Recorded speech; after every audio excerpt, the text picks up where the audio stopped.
हे दोस्तों, एक 72 पेज की बुक का कॉस्ट आपके हिसाब से कितना होना चाहिए? 200, 500, 1000? अच्छा, ज्यादा से ज्यादा सोचो कितना हो सकता है? 5000, 10,000? वेल, आपको पता है 72 पेज की बुक को एक इंसान ने $30.8 मिलियन में खरीदा था 1994 में। कौन था वो इंसान? वो इंसान और कोई नहीं थे बल्कि थे हमारे बिल गेट्स, जो उस टाइम पे तो दुनिया के रिचेस्ट इंसान नहीं बने थे, बट स्टिल उन्होंने वो बुक को खरीदा था। वेल, बोला जाता है इस बुक के 2 पेज का कॉस्ट इतना ही है जितने से आप एक प्राइवेट हेलीकॉप्टर खरीद सकते हो। तो वेल, क्वेश्चन ये है कि बुक इतनी महंगी क्यों है? अगर आप इन्फ्लेशन एडजस्ट करके देखोगे तो आज के टाइम पे इसका जो कॉस्ट है वो अराउंड $45 मिलियन के आसपास होगा। क्यों? वेल, बिकॉज ये बुक किसी ऐरे गहरे नत्थु खैरे ने नहीं लिखी थी। इस बुक के जो ऑथर है उनका नाम आपने जरूर सुना होगा, Leonardo da Vinci. Leonardo da Vinci आप बोल सकते हो one of the most famous renaissance थे। रेनेसांस कौन होते हैं? वो लोग जिनके अंदर बहुत सारे मल्टीपल स्किल्स होते हैं, आप बोल सकते हो। जैसे फॉर एग्जांपल बताऊं तो लियोनार्डो डा विंची को क्या क्या आता था? वेल, वो एक पेंटर थे, ड्राफ्टमैन थे, इंजीनियर थे, साइंटिस्ट थे, थियरिस्ट थे, स्कल्प्टर थे, आर्किटेक्ट थे। उन्होंने अपनी लाइफ में बहुत सारे अचीवमेंट्स हासिल किए हैं, जिनमें से एक शायद आपने सुना भी होगा, मोनालिसा की जो पेंटिंग, उसकी कॉस्ट बोला जाता है आज के टाइम पे $900 मिलियन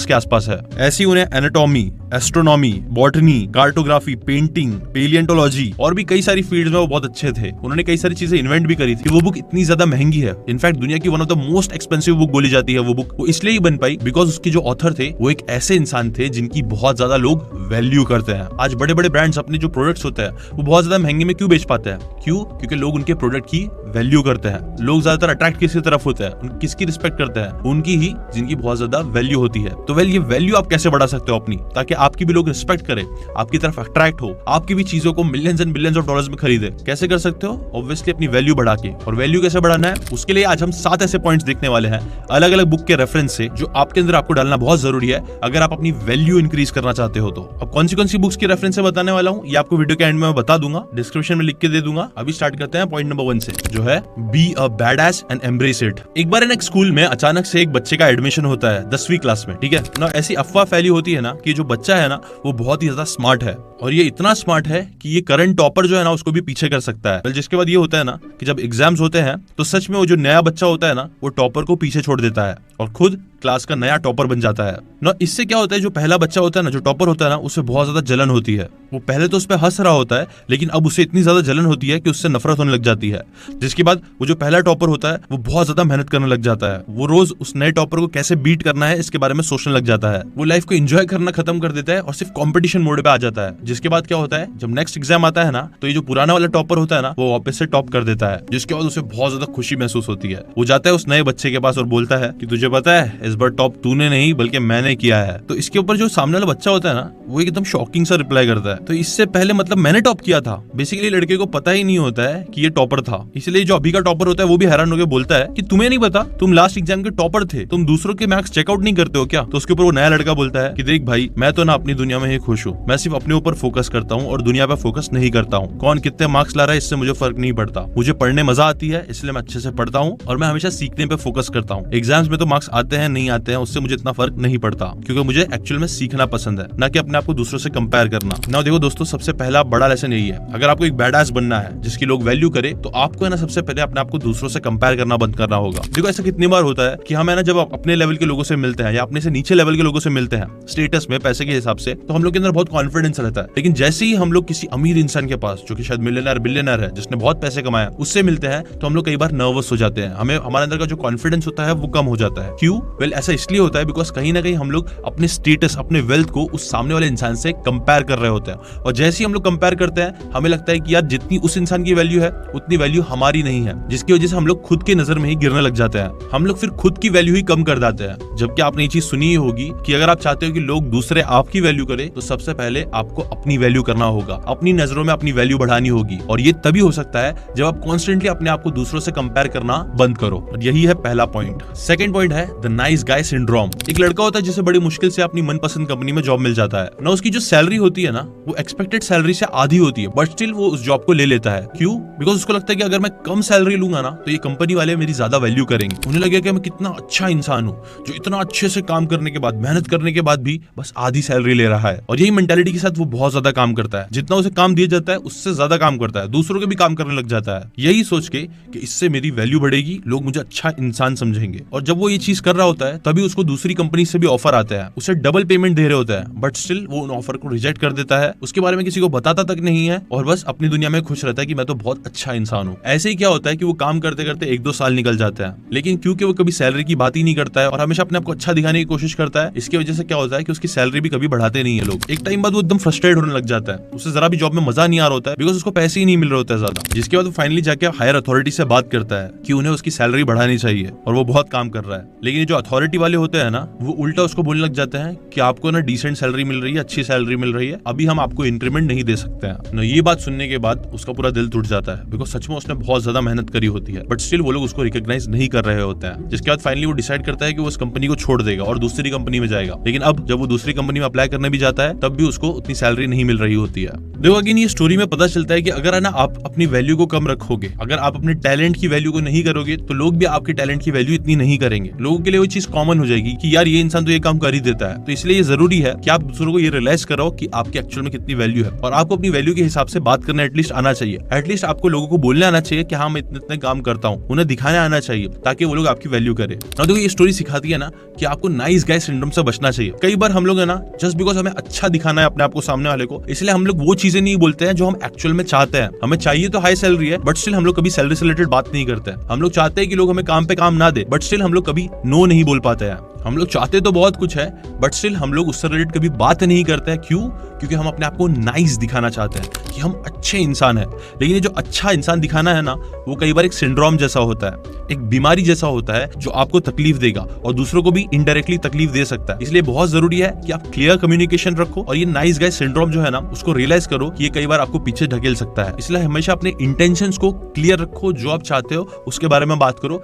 ये चीज आपकी वैल्यू को बढ़ाएगी। How you communicate with yourself. मैंने एक एक्सपेरिमेंट देखा था जो मुझे लिटरली एकदम अनबिलीवेबल लग रहा था, बट मैंने स्टिल कई लोगों को ये चीज करते हुए देखी है और वो चीज ऐसा हुई भी है। वेल क्या था वो एक्सपेरिमेंट? वेल यूजुअली क्या होता है पता है, 2 जार्स लिए जाते हैं जिनमें चावल रखा जाता है। एक जार है ना उसको हर दिन नेगेटिव वर्ड्स बोले जाते हैं, उसे खराब खराब चीज बोली जाती है, और वहीं जो दूसरा जार है ना उसकी तरफ पॉजिटिव वर्ड्स बोले जाते हैं, अच्छी चीजें बोली जाती है। जिसकी वजह से क्या होता है मालूम क्या, कुछ हफ्ते बाद कुछ महीने बाद जिसको पॉजिटिव बातें बोली होती है ना वो चावल एकदम अच्छा होता है, जबकि जो दूसरा चावल है ना वो खराब होने लग जाता है, सड़ने लग जाता है। ऐसी सिमिलर एक्सपेरिमेंट भी करे गए हैं प्लांट्स के ऊपर, जहां पे एक प्लांट को जब नेगेटिव वर्ड्स और नेगेटिव चीजें बोली जाती थी ना तो वो प्लांट 1 महीने में मुरझा जाता था, कंपेयर टू दूसरे प्लांट के जो अच्छा ग्रो करता था जब उसे पॉजिटिव वर्ड्स और पॉजिटिव चीजें बोली जाती थी। तो अब देखो ये जो एक्सपेरिमेंट्स थे उनके पीछे कितनी सच्चाई है मुझे नहीं पता है, अगर आपको पता है तो कमेंट करके जरूर बताना।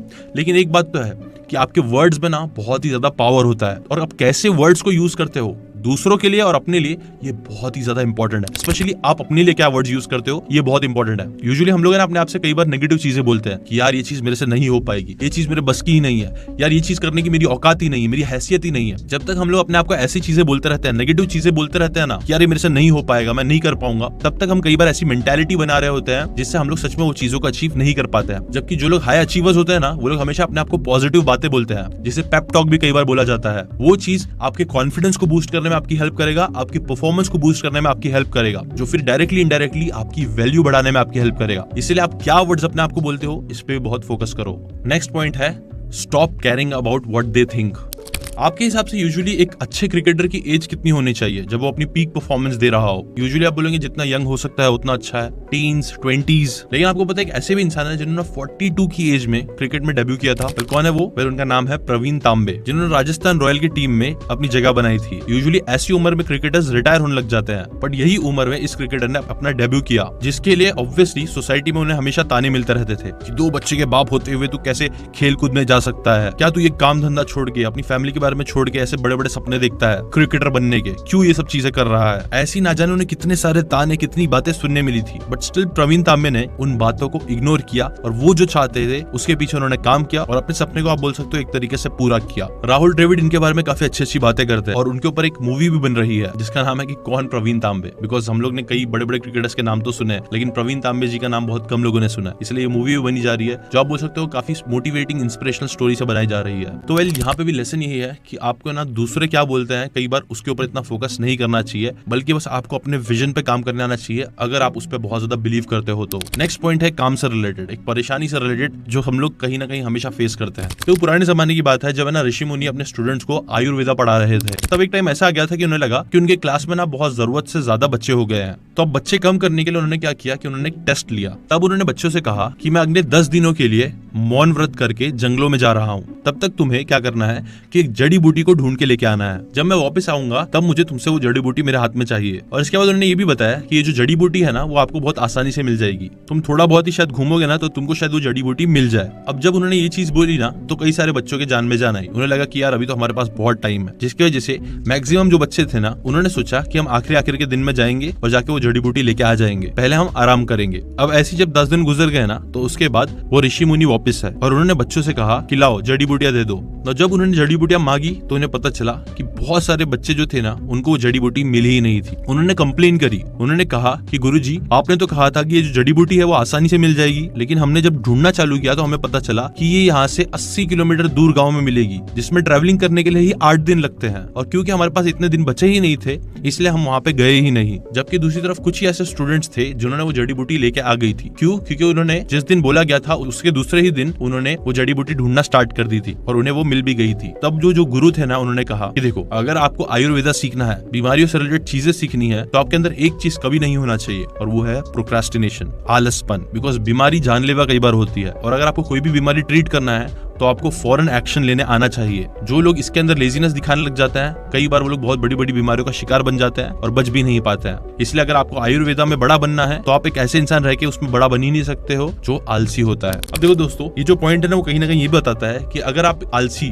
आप प्रोक्रास्टिनेशन हमेशा करते रहोगे ना तो इसकी वजह से आप है ना खुद अपनी वैल्यू भी कम करने लग जाओगे और दूसरे लोग भी आपकी वैल्यू कम करेंगे। क्यों? क्योंकि वो लोग आपके ऊपर भरोसा नहीं कर पाएंगे। और ये चीज मैंने भी नोटिस करी है, जितने भी सक्सेसफुल लोग होते हैं ना, लोग फास्ट मूवर्स होते हैं। उनके पास अगर कोई काम आता है तो वो लोग उसे जल्द से जल्द खत्म करने की कोशिश करते हैं। लेकिन जितने भी लोग ज्यादा प्रोक्रास्टिनेशन करते हैं ना वो लोग लाइफ में आगे नहीं बढ़ पाते हैं, बड़ी बड़ी चीजें अचीव नहीं कर पाते हैं। और जब वो लोग बड़ी चीजें अचीव नहीं कर पाते हैं तो कई बार लोग उनकी वैल्यू भी नहीं करते हैं। इसलिए ये चीज को भी आपकी लाइफ से निकालना जरूरी है। इस सारी साइकोलॉजिकल बुक्स में ना एक कॉन्सेप्ट के बारे में बात करी जाती है जिसका नाम होता है मिररिंग, जो कि है हमारा next point. Influence the psychology of persuasion में बताया गया है कि अगर आप किसी को अपने आप को लाइक करवाना चाहते हो ना तो आपको सामने वाले इंसान में और आपके अंदर सिमिलैरिटीज ढूंढने आनी चाहिए, जिसके अंदर अगर आप बात करोगे तो वो इंसान आपको पसंद करने लगेगा। बिकॉज हम इंसानों के अंदर ना एक डीप ह्यूमन नीड होती है कि हम उनके साथ कनेक्ट करें जो हमारे जैसे हैं, जो हमारे जैसा सोचते हैं, तभी तो हम लोग ज्यादा सर्वाइव कर पाएंगे। इसीलिए ना ये एक चीज जो होती है ना सिमिलैरिटी, वो काफी इन्फ्लुएंशियल होती है, पर्सुएसिव होती है। तो ये पर्सुएसिव चीज का यूज कैसे कर सकते हो? सिंपल कॉन्सेप्ट का यूज करके, जिसे बोलते हैं मिररिंग। देखो जैसे कि फॉर एग्जांपल अगर आप किसी इंसान से बात कर रहे हो, अगर वो हाथ बांध के बात कर रहा है तो अगर आप भी अपने हाथ बांध के बात करोगे तो कहीं ना कहीं आप मिरर कर रहे हो, आप लोग एक दूसरे के सिमिलर बन रहे हो, जो सबकॉन्शियसली उस इंसान के दिमाग में मैसेज डालेगा कि ये इंसान मेरे जैसा है और वो इंसान आपको लाइक करने लगेगा, आपकी वैल्यू ज्यादा करने लगेगा।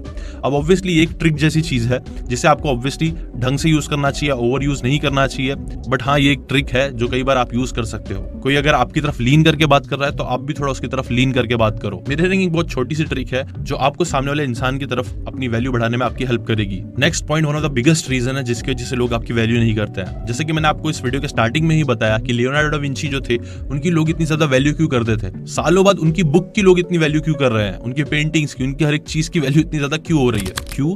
बिकॉज वो इंसान खुद वैल्यूबल था। वैल्यूबल क्यों था? बिकॉज उसके पास बहुत सारी नॉलेज थी। वो इंसान एक तरीके से जीनियस था। और जीनियस कैसे बनते हैं? वेल, जीनियस बनने के कई सारे तरीकों में से एक तरीका ऑब्वियसली ये है कि अपने आप को हमेशा कॉन्स्टेंटली इंप्रूव करना। जापानीज का कॉन्सेप्ट होता है ना इकिगाई, मतलब कॉन्स्टेंटली इंप्रूविंग योरसेल्फ। वही कॉन्सेप्ट अगर आप भी अप्लाई करोगे अपने ऊपर तो आप धीरे धीरे बेटर होते जाओगे और एक टाइम ऐसा आ जाएगा कि पक्का लोग आपकी बहुत ज्यादा वैल्यू करेंगे। इसके ऊपर एक बहुत अच्छा सा एग्जांपल भी है। कुछ टाइम पहले मैं अपने एक रिलेटिव से बात कर रहा था, वो मुझे बता रहे थे कि कैसे उनकी कंपनी में एक आदमी है जो काफी एजेड है। वो इंसान है तो स्मार्ट ही, बट स्टिल है ना, लोग जो दूसरे कलीग्स है, जो दूसरे लोग है ना, वो उस इंसान की इतनी वैल्यू नहीं करते। कई रीजंस में से एक रीजन इसलिए है बिकॉज वो जो बूढ़ा इंसान है ना, वो कई सालों से बस एक ही काम कर रहा है और वही काम को वो बार बार रिपीट कर रहा है। उसने कुछ भी अपनी लाइफ में और नया सीखा नहीं है। जबकि दूसरी तरफ वो बता रहे थे कि ऐसे कई सारे नए लोग आते हैं जो लोग उस आदमी से काफी ज्यादा छोटे हैं, बट स्टिल वो लोग बस कुछ साल के अंदर ही उस सीनियर इंसान से भी पोस्ट में आगे चले जाते हैं, पैसे ज्यादा कमाते हैं। क्यों? बिकॉज वो जो नए लोग होते हैं ना, वो लोग कॉन्स्टेंटली कुछ ना कुछ सीख रहे होते हैं, अपनी स्किल्स को इंप्रूव कर रहे होते हैं, अपनी नॉलेज को इंप्रूव कर रहे होते हैं, अपने आप को इंप्रूव कर रहे होते हैं, जिसकी वजह से वो जो एजेड इंसान है ना, उम्र में सीनियर होने के बाद भी पोस्ट और पैसे के हिसाब से कई सारे दूसरे लोगों से पीछे है। इनफैक्ट रिस्पेक्ट के मामले में भी वो इंसान दूसरे लोगों से पीछे है। इसलिए बहुत जरूरी है आप कॉन्स्टेंटली सीखते रहो चीजें, अपने आप को इंप्रूव करते रहो। और ये चीज करने में ऑब्वियसली मैं आपकी हेल्प करूंगा, ये चैनल आपकी हेल्प करेगा। इस चैनल के थ्रू मैं हमेशा आपके लिए फ्री में बुक की समरीज लेके आता रहूंगा, जिससे बिना बुक पढ़े आप बुक्स की अमेजिंग क्वालिटी, हाई क्वालिटी की बातें सीखते रहो ताकि आप इंप्रूव कर सको अपनी लाइफ में। तो फ्री में ये सारी बातें सीखते रहना चाहते हो तो चैनल को सब्सक्राइब करके बेल आइकन जरूर दबाओ। और ये कौन सी बुक्स के रेफरेंस से ये सारी बातें मैंने आपको बताई है, अभी बताता हूँ। No more mister nice guy, you are a bad ass, the subtle art of not giving a fuck, 4 agreements और influence the psychology of persuasion. ये सारी अलग अलग बुक की बातें मैंने आपको अलग अलग पॉइंट्स में बताई है। तो ऐसी अमेजिंग बातें सीखते रहो, अपने आप को इंप्रूव करते रहो। और अगर आप चाहते हो कि मैं इसका एक और पार्ट बनाऊं तो कमेंट करके जरूर बताना, लाइक करके अपना सपोर्ट जरूर दिखाना, ताकि मुझे और मोटिवेशन आए इसका नेक्स्ट पार्ट बनाने के लिए। ठीक है, शेयर कर दो इस वीडियो को अपने सभी दोस्तों, भाई बहन सबके साथ, ताकि वो लोग भी अपनी वैल्यू को हमेशा इंक्रीज कर सके। ठीक है, अभी के लिए बस इतना ही। Thanks for watching.